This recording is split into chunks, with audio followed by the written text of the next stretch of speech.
Bonjour, ici Maryse Lehoux pour Diva Yoga.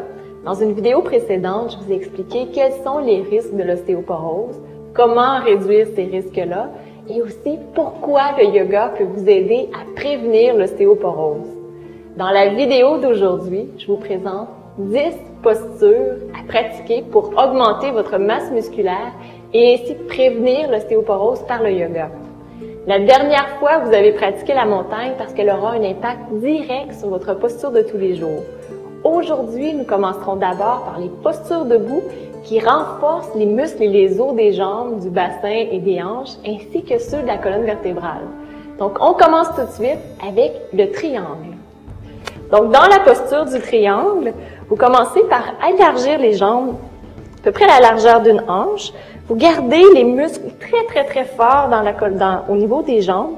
Et ici, vous pouvez voir, il y a un léger pli derrière et le quadriceps en avant et en arrière est bien fort. Le pubis est vers le nombril et vous soulevez le dessus de la tête vers le ciel. Vous inspirez, allongez les bras de chaque côté, amenez le bassin vers l'arrière, avancez vers l'avant.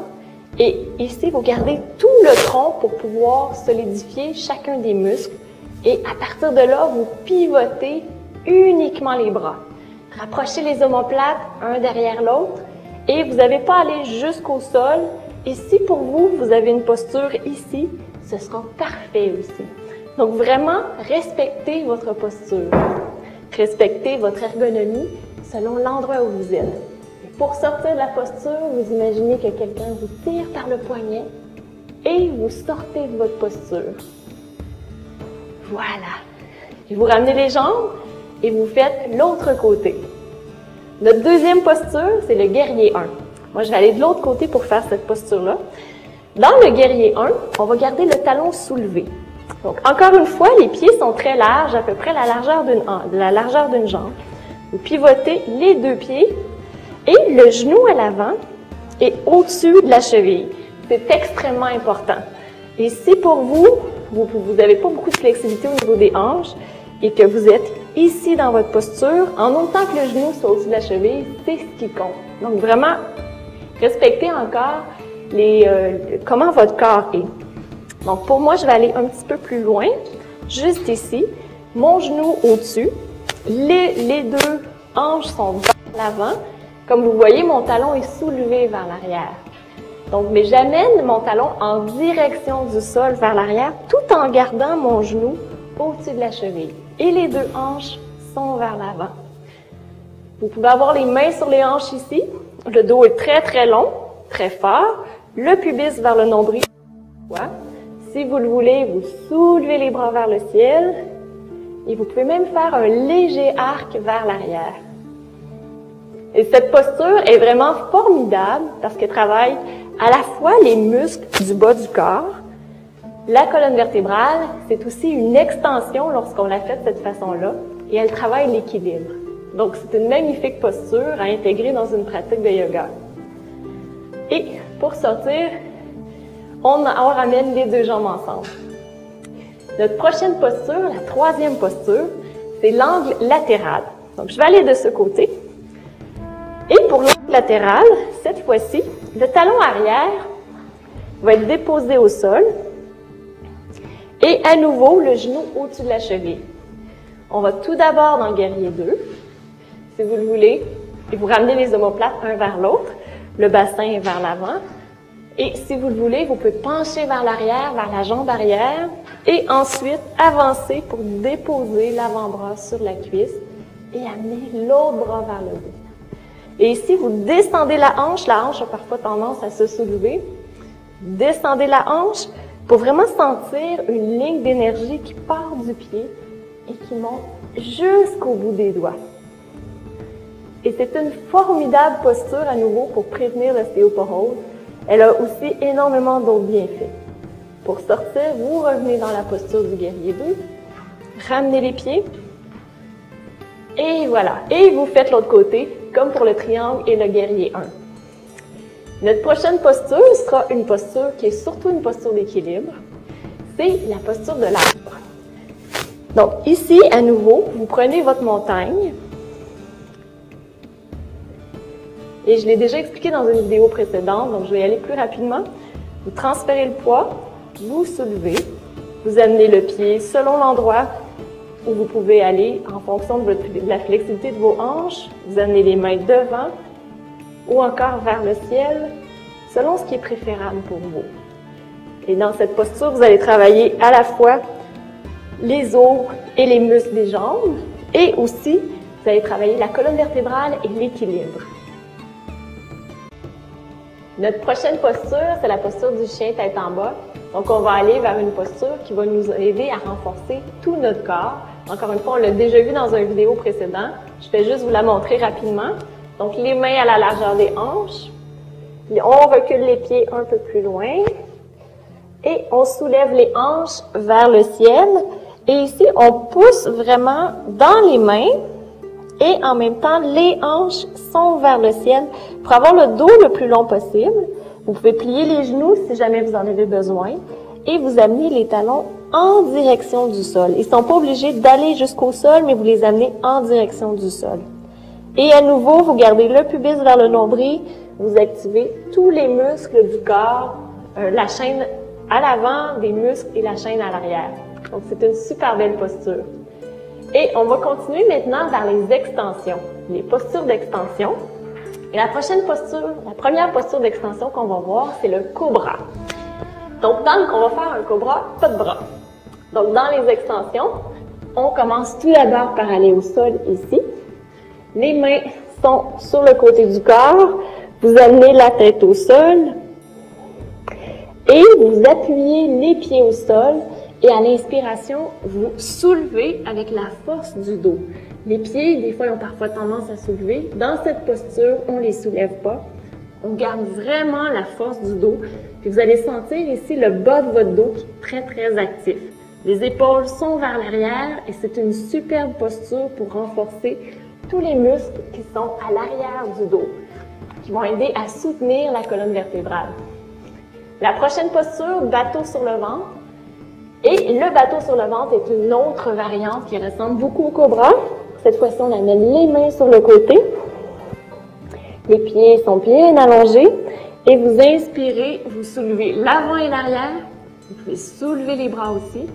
Et les pieds s'en vont le plus loin possible vers l'arrière, dessus de la tête, le plus loin possible vers l'avant. Ramenez les épaules vers l'arrière pour avoir une belle posture d'ouverture. Et ces postures génèrent beaucoup de chaleur, beaucoup d'énergie.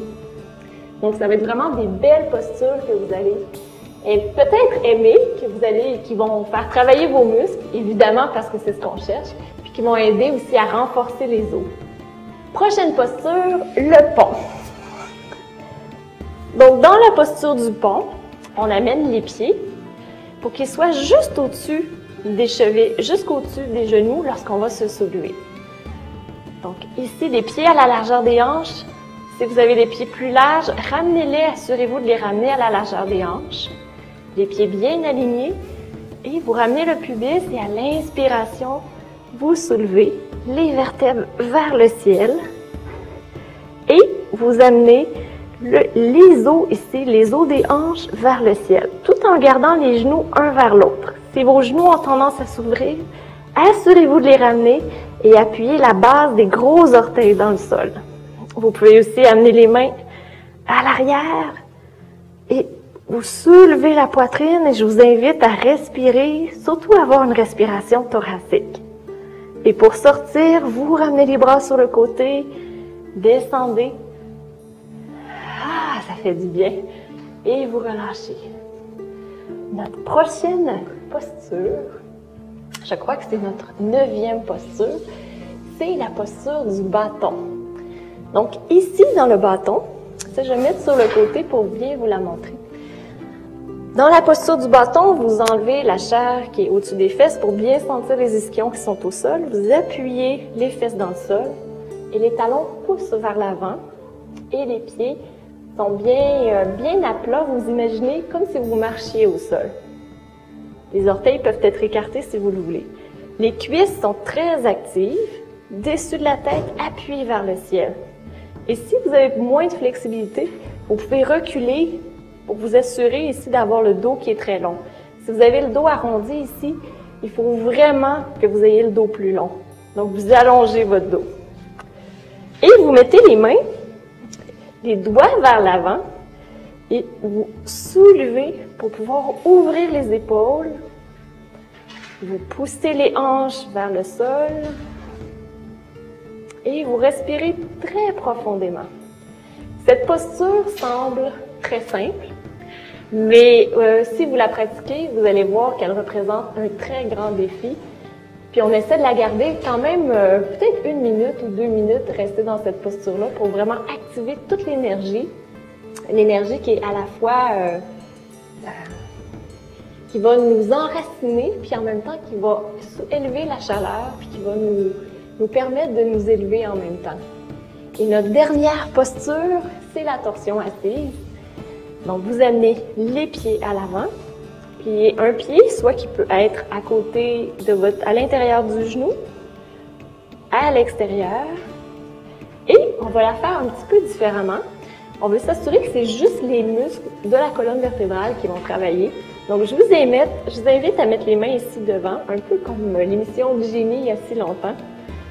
Et vous inspirez allongé.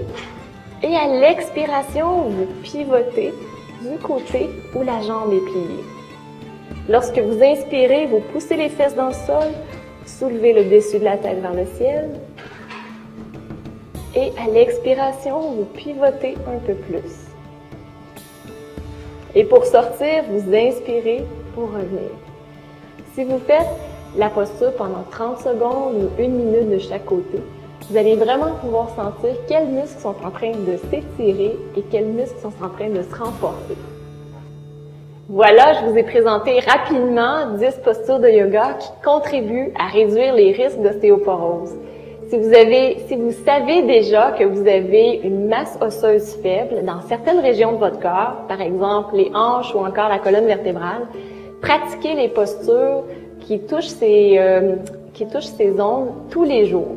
Et si vous êtes en mode prévention, bien pratiquez tous les types de postures afin de développer un équilibre corporel et mental. Une dernière mise en garde aussi, c'est vrai. Dans les flexions avant, gardez toujours le dos long, donc pas de dos arrondi, car c'est ce qui va renforcer les grands muscles du dos et aussi les nombreux tout petits muscles qui tiennent la colonne vertébrale en place. Et je mettrai d'autres vidéos de yoga explicatives sur Internet. Donc, à nouveau, je vous invite à m'envoyer vos questions par courriel et j'y répondrai avec plaisir dans une des prochaines vidéos. C'était Maryse Lehoux pour Diva Yoga et je vous souhaite une magnifique journée, toute bien éclairée. Namasté!